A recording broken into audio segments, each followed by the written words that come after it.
अस्सलाम वालेकुम dear student. तो आज हम चैप्टर 8 का लेक्चर एक और रिकॉर्ड करेंगे और आज हम डिस्कस करेंगे टाइप्स ऑफ वेव। जैसे पिछले लेक्चर में हमने वेव का एक टाइप डिस्कस किया था जिसको हम प्रोग्रेसिव वेव्स कह रहे थे, ठीक है, या प्रोग्रेस या ट्रेवलिंग वेव कह रहे थे। आज हम वेव्स के कुछ और टाइप डिस्कस करेंगे और सबसे पहले हम डिस्कस करेंगे mechanical wave.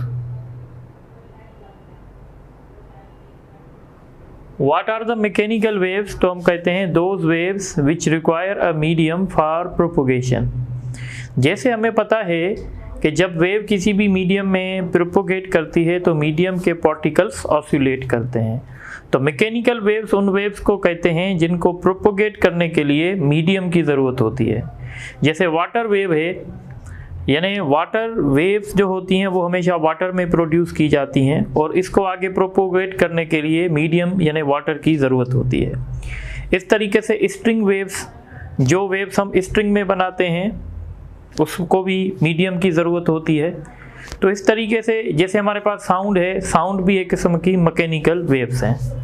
So those waves which require a medium for propagation are known as mechanical waves। ये जो mechanical waves हैं इनके एग्जाम्पल्स हैं। Examples of mechanical wave, number 1 sound wave, number 2 string wave, number 3 water waves etcetera. यानी इन waves को आगे जाने के लिए मीडियम की ज़रूरत होती है। उसके बाद हमारे पास वेव का एक दूसरा क्लास है जिसको हम कहते हैं electromagnetic waves. Electromagnetic waves. What are the electromagnetic waves? तो हम कहते हैं those waves which do not require any medium for propagation। Those waves which do not require any medium for propagation। ठीक है, ऐसी वेव्स जिसको प्रोपोगेशन के लिए किसी भी मीडियम की ज़रूरत नहीं होती हैं उनको इलेक्ट्रोमैग्नेटिक वेव्स कहते हैं। बेसिकली ये जो इलेक्ट्रोमैग्नेटिक वेव्स होती हैं ये वैक्यूम से भी पास कर सकती हैं। These can pass through vacuum, और वैक्यूम में इनकी सबसे ज़्यादा स्पीड होती है। याद रखिएगा, मैकेनिकल वेव्स जो होती हैं वो वैक्यूम से पास नहीं कर सकती। इलेक्ट्रोमैग्नेटिक वेव्स जो होंगी वो वैक्यूम से पास कर सकती हैं। जिस तरीके से हम कहें क्या साउंड की स्पीड वैक्यूम में कितनी होगी, तो साउंड की स्पीड वैक्यूम में 0 होगी, क्योंकि साउंड वैक्यूम में से पास नहीं कर सकता, क्योंकि साउंड एक किस्म की मैकेनिकल वेव है। पर अगर हम इलेक्ट्रोमैग्नेटिक वेव की बात करेंगे तो वो वैक्यूम से पास हो सकती हैं। ये जो इलेक्ट्रोमैग्नेटिक वेव्स होती हैं बेसिकली इनके अंदर इलेक्ट्रिक और मैग्नेटिक फील्ड ऑसिलेट करती रहती है, और इलेक्ट्रिक फील्ड और मैग्नेटिक फील्ड के पास ये एबिलिटी है कि वो वैक्यूम में से पास कर सकती हैं, ट्रेवल कर सकती हैं। इलेक्ट्रोमैग्नेटिक वेव्स का एक बहुत बड़ा क्लास है जिसको हम स्पेक्ट्रम भी कहते हैं। इसमें आ जाती हैं पावर वेव्स। पावर वेव्स के बाद हमारे पास आती हैं रेडियो वेव्स। रेडियो वेव्स के बाद हमारे पास आती हैं माइक्रोवेव्स। माइक्रोवेव्स के बाद आती हैं इंफ्रारेड।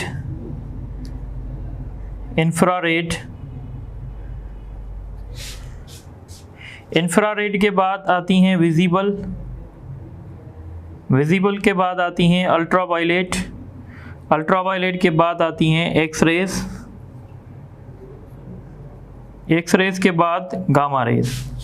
ये जो सारा मैंने लिखे हैं ये सारी की सारी जो हैं वो इलेक्ट्रोमैग्नेटिक वेव्स हैं, यानी ये सारी वेव्स जो हैं वो वैक्यूम में से पास हो सकती हैं। जैसे आप यहाँ आते जाएंगे, आगे चलते जाएंगे, वेवलेंथ जो है वो कम होती जाएगी। यानी अगर मैं आपसे पूछूं सबसे कम वेवलेंथ किसकी है तो गामा रेज की है। जैसे आप जानते हैं विजिबल जो होती है, विजिबल लाइट जो होती है, इसकी वेवलेंथ 4000 एंगस्ट्रॉम से शुरू होती है और 7000 एंगस्ट्रॉम पे होती है। इस तरीके से आप जानते हैं एक्स रेज हैं, इनकी वेवलेंथ तकरीबन 10⁻⁻10 मीटर होती है। तो जैसे ही हम आगे चलते जाएंगे वेवलेंथ कम होती जाएगी और सबसे जो कम से कम वेवलेंथ है वो गामा रेज के पास है। ठीक है, अब हम डिस्कस करेंगे वेव का एक तीसरा क्लास, और इस क्लास को कहते हैं, इस क्लास को हम कहते हैं मैटर वेव्स। मैटर वेव्स और you can say de Broglie waves. What are matter waves और डी ब्रोगली वेव्स? तो ये कॉन्सेप्ट है हमारे पास। डी ब्रोगली ने कहा था कि पार्टिकल के पास भी वेव करेक्टर होता है। ये बहरहाल हम इंटर में डिटेल में पढ़ेंगे। अभी आप ये याद रख लें, what are the matter waves? तो हम कहते हैं those waves which are associated with the moving particles. जब कोई पार्टिकल मूव करता है तो उसके पास एक वेव करेक्टर आता है और उसके वेव करेक्टर को हम मैटर वेव्स कहते हैं। So those waves which are associated with moving particles, these are called the matter waves, or you can say these are also known as the de Broglie waves, क्योंकि first time इनका concept de Broglie ने दिया था। ठीक है, अच्छा, इनके बाद हम वेव्स का एक और टाइप डिस्कस करते हैं। ये जो टाइप हमने डिस्कस किए ऑन द बेसिस ऑफ कि भाई उनको मीडियम की ज़रूरत है या नहीं है। इस तरीके से वेव का एक और क्लास है जिसमें हम डिस्कस करेंगे कि देखें, जब भी वेव किसी मीडियम में ट्रेवल करती है ना तो मीडियम के पार्टिकल ऑस्युलेशन करते हैं। अब हम इसकी बेसिस पे क्लास करेंगे। देखें, अगर ऑस्युलेशंस कभी कभी वेव प्रोपोगेशन के डायरेक्शन में हो सकते हैं, कभी कभी उसके परपेंडिकुलर हो सकते हैं। तो इसकी बेसिस पे हम डिसाइड करते हैं, number 1 longitudinal wave. Longitudinal wave में क्या होगा, जिस डायरेक्शन में वेव मूव करेगी उसी डायरेक्शन में पार्टिकल्स ऑस्युलेट करेंगे। सपोज करें अगर ये मीडियम के पार्टिकल्स हैं, मीडियम के पार्टिकल्स एक्स एक्सिस में ऑस्युलेशन कर रहे हैं और वेव प्रोपोगेशन का डायरेक्शन भी एक्स एक्सिस में है।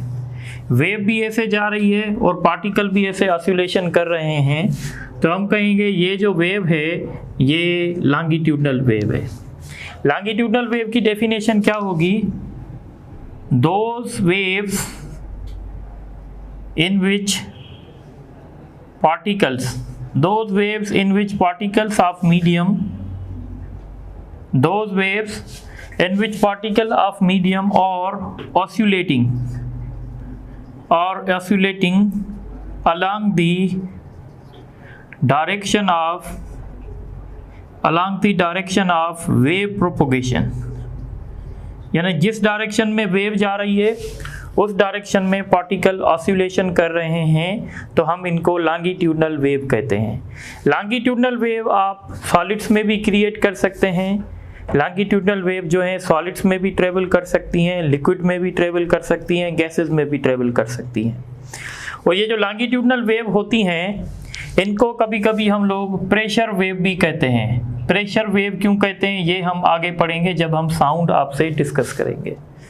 ठीक है, सो these can be produced or these can be travel in solids, liquids and gases। ठीक है, अगर आप इनके एग्जाम्पल देखेंगे तो लॉन्गिट्यूडनल वेव का जो एग्जाम्पल है वो है sound wave. Sound is a longitudinal wave. Sound के बाद हमारे पास दूसरा एग्जाम्पल है जिसको हम कहते हैं स्प्रिंग वेव्स। उसके बाद एक और एग्जांपल है water waves. Water waves below the surface of water, यानी वो वाटर वेव जो वाटर के सरफेस पे बिलो बनती हैं, इसको हम कहते हैं लॉन्गिट्यूडनल वेव। लॉन्गिट्यूडनल वेव के बाद हमारे पास आता है transverse wave. Transfer wave, what is transfer wave? तो हम कहते हैं those waves in which particles of medium are oscillating perpendicular to the direction of wave propagation. अब ये आपकी वेव जा रही है और पार्टिकल ऐसे ऑसिलेशन कर रहे हैं। अब जो पार्टिकल हैं वो वाई एक्सिस में ऑसिलेशन कर रहे हैं और वेव जो है वो आपकी एक्स एक्सिस में प्रोपोगेट कर रही है। तो ये समझिए पार्टिकल है, अपनी मीन पोजीशन पे अप एंड डाउन मोशन कर रहे हैं और वेव आपकी एक्स एक्सिस में जा रही है, तो हम इसको कहते हैं ये ट्रांसवर्स वेव है। सो those waves in which particles of medium or oscillating perpendicular to the direction of propagation of wave। ठीक है, तो ऐसी वेव्स को हम ट्रांसफर वेव्स कहते हैं। अच्छा, अब एक बात आप याद रखें, ट्रांसफर वेव्स में और लॉन्गिट्यूडनल वेव में क्या फ़र्क होता है। देखें, ट्रांसफर वेव हम आगे जाके पढ़ेंगे। ट्रांसफर वेव वो होती है जो पोलराइज होती है और लॉन्गिट्यूडनल वेव वो होती है जो पोलराइज नहीं होती है। तो कैसे हम एनालिसिस करेंगे कि ये ट्रांसफर वेव है या ये लॉन्गिट्यूडनल वेव है? तो यहाँ पे मैं पॉइंट लिख रहा हूँ, all transfer waves can be polarise.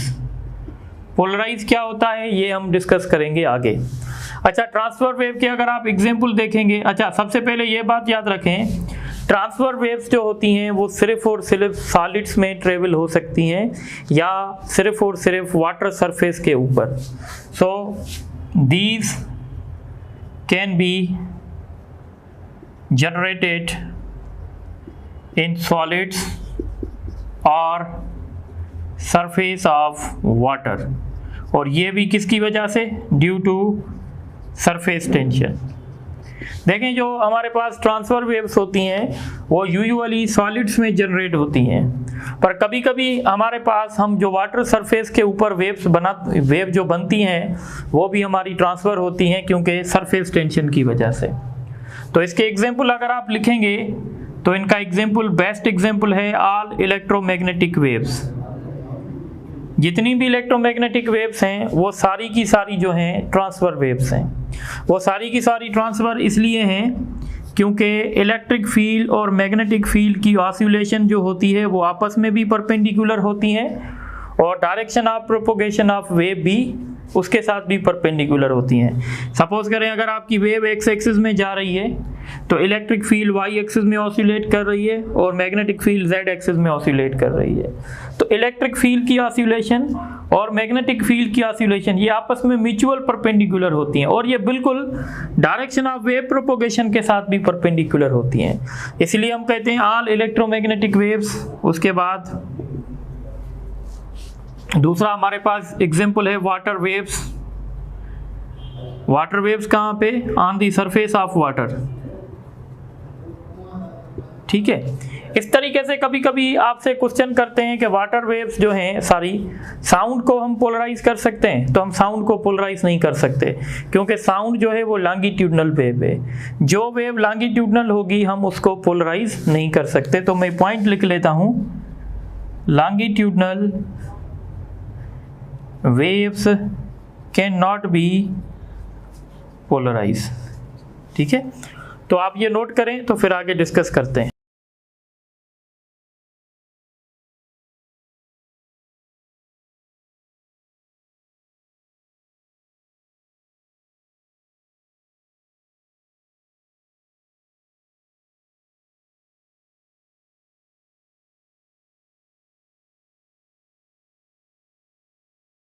अच्छा, अब हम बात करेंगे, एक छोटा सा टॉपिक है हमारे बुक में, रिपल टैंक।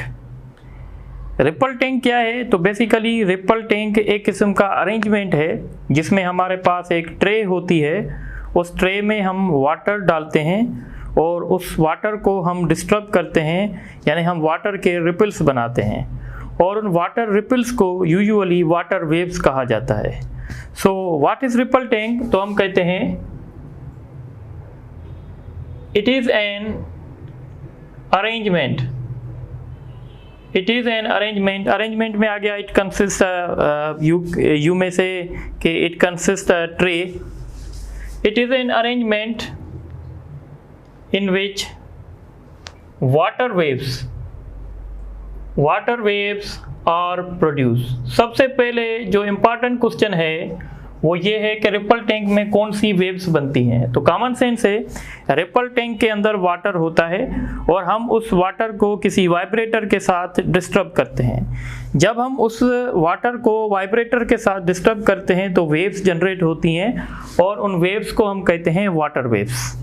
यानी कुछ इस तरीके का अरेंजमेंट होता है। मैं ये एक रफ स्केच बना रहा हूँ ताकि आपको समझ में आना चाहिए। सपोज करें ये एक किस्म की ट्रे है और नीचे हमने, आपके बुक में लिखा हुआ है कि नीचे हमने सपोज करें एक लाइट सोर्स रख दिया है और यहाँ पे हमने कोई, ऐसे समझें कोई स्क्रीन रख दी है। ठीक है, स्क्रीन हमने रखी हुई है ताकि हम यहाँ पे वेव्स देख सकें। ठीक है, ये इसके अंदर सपोज करें कोई वाटर पड़ा हुआ है। अब हम क्या कर रहे हैं कि इस वाटर को डिस्टर्ब करेंगे। जब हम इन वाटर को डिस्टर्ब करेंगे तो हमें रिपल्स नज़र आएंगी। बेसिकली ये वाटर वेव्स हैं और यहाँ पे हमने सोर्स रखा है। इस सोर्स की वजह से यहाँ पे इसकी इमेज बनेगी, मिरर है, और इस मिरर पे हम देख सकते हैं कि किस तरह की रिपल्स बन रही हैं। रिपल्स यूजुअली ऐसे ही बनेंगी, ये ऐसे डार्क लाइन और ब्राइट लाइन्स होंगी, जैसे आपने देखा होगा कभी भी अगर आपने वाटर को डिस्टर्ब किया होगा, इस तरीके से ये स्क्रीन पे हमें नज़र आएंगी। अब यहाँ पे जो बात समझने की ये है कि भाई ये रिपल टैंक्स हम क्यों पढ़ते हैं। तो रिपल टैंक की मदद से हम वेव के बेसिक फीचर्स देख सकते हैं, वेव के बेसिक कैरेक्टरिस्टिक्स देख सकते हैं। वेव के बेसिक कैरेक्टरिस्टिक्स कौन से हैं? जैसे रिफ्लेक्शन है, रिफ्लेक्शन है, इंटरफेरेंस है, डिफ्रैक्शन है, ये सारे वेव के फीचर्स हैं। सो मैं लिख सकता हूँ it is used to demonstrate, it is used to demonstrate the basic features of a wave. Basic features में क्या आ गया? रिफ्लेक्शन आ गया, वेव रिफ्लेक्ट भी हो सकती है। रिफ्रैक्शन आ गया, वेव में रिफ्रैक्शन भी आता है। वेव्स इंटरफेरेंस भी कर सकती हैं और वेव्स में डिफ्रैक्शन भी आ जाता है। तो कभी कभी आपसे क्वेश्चन कर सकते हैं कि अगर हमें किसी भी वेव के बेसिक फीचर्स देखने हैं तो हम कौन सा इंस्ट्रूमेंट यूज़ करेंगे? तो हम रिपल टैंक करेंगे। अब रिपल टैंक में एक काम की बात सुन लें, ये आपकी ट्रे है। जब आप वाटर मॉलिक्यूल को डिस्टर्ब करोगे ना तो इस तरीके से एक किस्म की रिपल्स भी आपको सरफेस पे नज़र आएंगी। जब आप वाटर को डिस्टर्ब करोगे तो इस तरीके का एक कोई आपको रिपल बनेगा। अब यहाँ पे जब स्क्रीन पे आप देखोगे तो आपको एक ब्राइट लाइन मिलेगी, फिर डार्क लाइन मिलेगी, ब्राइट लाइन मिलेगी और डार्क लाइन मिलेगी। ये जो ब्राइट लाइन है ना, ब्राइट लाइन शो करती है, bright line shows the crest. Bright line जो है वो क्रेस्ट को शो करती है। जैसे पिछले लेक्चर में भी मैंने बताया था कि वेव में क्रेस्ट भी बनते हैं और ट्रफ भी बनते हैं, इस तरीके से मैंने बताया था। अगर आप ये देखेंगे तो ये आपका क्रेस्ट बनेगा, ये आपका ट्रफ बनेगा। अब आप देखें, आप आगे जाके पढ़ेंगे, कुछ लेंसेज पढ़ते हैं। जैसे एक लेंस होता है, अगर मैं इसे बनाऊं, सपोज ये एक मेरे पास दो लेंस होते हैं, एक को कहते हैं कन्वेक्स, जैसे ये है, ये आपको पता है कन्वेक्स लेंस है, और इस तरीके से ये जो है एक किस्म का डाइवर्जिंग लेंस है। अगर आप इस शेप को देखेंगे तो ये वाला शेप आपको क्या नज़र आ रहा है, कन्वर्जिंग या डाइवर्जिंग? तो ये वाला शेप और ये वाला शेप सेम है, यानी ये हमने कहा था कि ये हमारा क्रेस्ट है। तो रिपल टैंक में जो क्रेस्ट होता है वो जो क्रेस्ट जो होता है वो एक कन्वेक्स लेंस का रोल प्ले करता है और इस वजह से वो ब्राइट लाइन प्रोड्यूस करता है, क्योंकि कन्वेक्स लेंस जो होता है वो हमेशा लाइट को गैदर करता है। आगे जाके आप पढ़ेंगे। सो हम कहते हैं bright line shows the crest and crest acts as a converging means convex lens. ठीक है। इस तरीके से ये वाला शेप अगर आप देखें तो ये वाला शेप क्या करेगा, लाइट को डाइवर्ट करेगा, डाइवर्ज करेगा। जब लाइट डाइवर्ज होगी तो लाइट स्क्रीन पे नहीं आ सकेगी। जब लाइट स्क्रीन पे नहीं आएगी तो हमें डार्क जो है वो लाइन नज़र आएगी, डार्क नज़र आएगा हमें। तो इसलिए हम कहते हैं dark line shows the trough and trough acts as a diverging lens. Trough जो है वो एक किस्म का डाइवर्जिंग लेंस का रोल प्ले करेगा। आई होप कि आप समझ गए होंगे कि भाई कैसे ब्राइट लाइन कैसे बन रही है, क्योंकि जो हमारा क्रस्ट है वो एक कन्वेक्स लेंस का शेप दिखा रहा है और कन्वेक्स लेंस क्या करता है, सारी लाइट को गैदर करता है एक पॉइंट पे। इस तरीके से जो डार्क लाइन है वो बेसिकली ट्रफ है। तो ट्रफ क्यों है वो ट्रफ इसलिए है क्योंकि वो सारी लाइट को डाइवर्ज कर रहा है, डाइवर्जिंग लेंस का रोल प्ले कर रहा है। तो इस तरीके से हम ये रिपल टैंक से स्टडी करते हैं। So this is all about the ripple tank. अब आप ये नोट करें तो इस पे कुछ एमसीक्यूज करते हैं।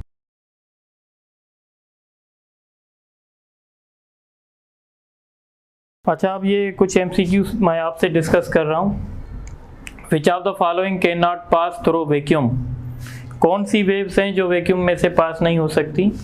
तो आपको पता है जो इलेक्ट्रोमैग्नेटिक वेव्स होंगी वही वैक्यूम से पास होंगी, जो इलेक्ट्रोमैग्नेटिक नहीं होंगी वो पास नहीं होंगी।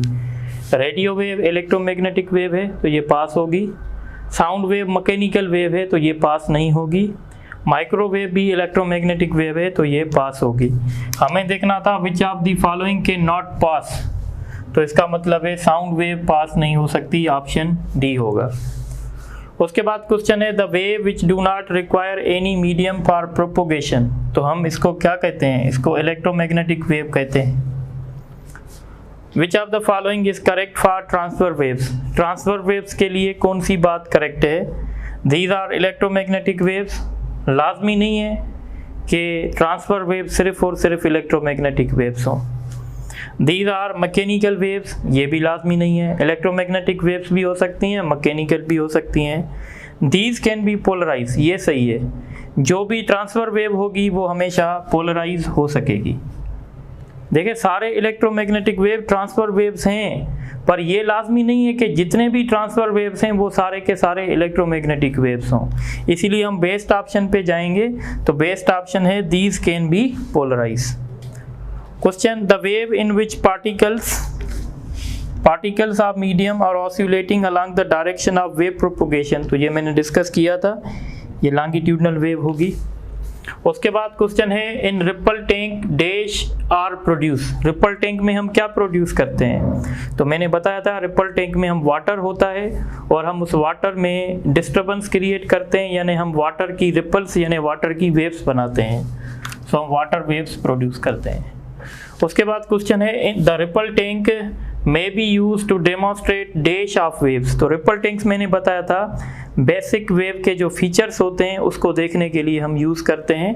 तो वेव के बेसिक फीचर्स रिफ्लेक्शन भी है, रिफ्रैक्शन भी है, इंटरफेरेंस भी है, डिफ्रैक्शन भी है। तो सारे सही होंगे, इसलिए ई होगा। उसके बाद एमसीक्यू से in ripple tank bright line shows dash because it acts as dash. तो मैंने बताया था ब्राइट लाइन जो है वो एक किस्म का क्रस्ट होता है और क्रस्ट इसलिए ब्राइट लाइन बनता है क्योंकि वो डाइवर्जिंग लेंस नहीं बल्कि कन्वर्जिंग लेंस एक्ट करता है। तो इसका ऑप्शन सी होगा। अब हम एक छोटी सी टॉपिक करते हैं और इसको कहते हैं energy in wave. Energy in wave या पावर ट्रांसमिटेड बाय वेव, इसको हम ऐसे भी कह सकते हैं power transmitted by wave. You all know कि हमारे पास जो वेव होती है, wave is nothing but it is the carrier of energy. जब भी कोई ट्रेवलिंग वेव एक जगह से दूसरी जगह जाती है तो वो अपने आप में एनर्जी कैरी करती है। जैसे सन की लाइट है, यहाँ तक आ रही है in the form of electromagnetic wave, वो अपने साथ एनर्जी को कैरी कर रही है। So all waves carries the energy. So all traveling wave carries energy from one place to another place. जैसे अगर आप वेव का शेप देखेंगे तो वेव कुछ इस तरीके से, ट्रैवलिंग वेव कुछ ऐसे होती है। जो पार्टिकल यहाँ पे होता है, सपोज करें ये P है, एक पार्टिकल यहाँ Q है, एक पार्टिकल यहाँ सपोज करें कि J है, और एक पार्टिकल यहाँ पे K है। देखें, आपको पता है कि ट्रैवलिंग वेव जो होती है उसमें मीडियम के पार्टिकल्स अपनी मीन पोजीशन पे ऑसिलेशन करते हैं। फर्ज करें एक पार्टिकल P पे है, तो जो P पे पार्टिकल है, इस पार्टिकल के पास सारी एनर्जी पोटेंशियल होगी क्योंकि ये पार्टिकल एक्सट्रीम पोजीशन पे है। इस तरीके से जो पार्टिकल K पे है और जो पार्टिकल P पे है, इन दोनों के पास जो टोटल एनर्जी होगी वो in form of potential energy होगी। पर जो पार्टिकल आप J पे देखेंगे, ये पार्टिकल अभी मीन पोजीशन पे है, तो इस पार्टिकल के पास जो सारी एनर्जी होगी वो काइनेटिक एनर्जी के फॉर्म में होगी। इस तरीके से ये जो पार्टिकल Q पे आप देख रहे हैं, ये मीन और एक्सट्रीम पॉइंट के बीच में है, यानी इसके पास कुछ काइनेटिक एनर्जी भी होगी, कुछ पोटेंशियल एनर्जी भी होगी। पर जब हम बात करते हैं कि पावर ट्रांसमिटेड बाय वेव, तो इसका मतलब होता है the energy transmitted by a wave per unit time is called power transmitted by wave. और जो वेव पावर ट्रांसमिट करती है उसकी एक्सप्रेशन है 1/2 mu v omega square y square. ये पावर ट्रांसमिटेड की इक्वेशन है। इसका मतलब है पावर ट्रांसमिटेड बाय जो वेव होगा वो डायरेक्टली प्रोपोर्शनल करेगा स्क्वायर ऑफ फ्रीक्वेंसी पे। इस तरीके से power transmitted by wave is directly proportional to square of amplitude and power transmitted by wave is directly proportional to velocity. इसको हम कभी कभी फ्रीक्वेंसी भी कहते हैं, इसको हम एम्पलीट्यूड कहते हैं, और इस तरीके से इसको हम वेलोसिटी कहते हैं। सो अगर आप किसी भी वेव का एम्पलीट्यूड डबल करोगे उसमें एनर्जी 4 टाइम्स बढ़ जाएगी। आपने देखा होगा कि जब टाइड्स क्रिएट होती हैं तो एक वेव होती है जिसका एम्पलीट्यूड कम होता है, वो इतनी डेंजरस नहीं होती है, पर एक वेव होती है जिसका एम्पलीट्यूड बहुत ज़्यादा होता है तो वो ज़्यादा डेंजरस हो सकती है। तो एनर्जी जो वेव की होगी वो स्क्वायर ऑफ एम्पलीट्यूड पे डिपेंड करेगी और वो स्क्वायर ऑफ फ्रीक्वेंसी पे भी डिपेंड करेगी। जैसे हमारे पास एक सपोज करें एक हमारे पास इंफ्रासोनिक है या इंफ्रा रेड लाइट है हमारे पास, और दूसरी हमारे पास अल्ट्रा वायलेट लाइट है। तो अगर दोनों का एम्पलीट्यूड हम सेम रखते हैं तो हम कहते हैं इसमें ज़्यादा एनर्जी होगी क्योंकि इसकी फ्रीक्वेंसी जो है वो ज़्यादा है। तो जब भी आप एनर्जी को एनालिसिस करेंगे तो आप 2 चीज़ों का ख्याल रखेंगे कि इसके पास एम्पलीट्यूड कितना है और इसके पास फ्रीक्वेंसी कितनी है। तो आज के लेक्चर में इतना ही है ताकि आप लोग उसको कवर कर सकें। मैंने चैप्टर 6 की टेस्टें दे दी हैं, वो अपलोड हो गई हैं, आप उस चैप्टर 6 को सॉल्व करें। इंशाल्लाह नेक्स्ट लेक्चर में मैं चैप्टर 7 की टेस्ट आपको अपलोड करवा दूंगा। ठीक है, तो इंशाल्लाह बाकी नेक्स्ट टॉपिक कल डिस्कस करेंगे। Thank you very much.